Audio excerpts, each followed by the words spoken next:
বহুতই এক না, কেউ একজন মানে কেউ অনেক মানে, কি বলা ঠিক না? যারা একজন মানে তাদেরকে বলা হয় মুসলিম,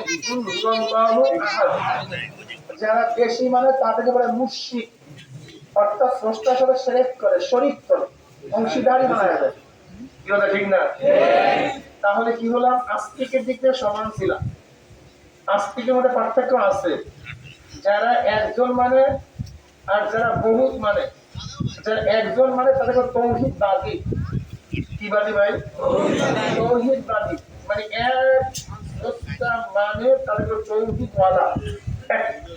কি কথা ঠিক না? আল্লাহকে মানার দিকে তোমার সমান ছিলাম। আমরা বলছি কুল হুয়াল্লাহু আহাদ আল্লাহুস সামাদ লাম ইয়ালিদ ওয়া লাম ইউলাদ ওয়া লাম ইয়াকুল লাহু কুফুয়ান আহাদ। আমরা মনে করি সমস্ত ক্ষমতার মালিক কে? আল্লাহ। একচ্ছত্র মালিক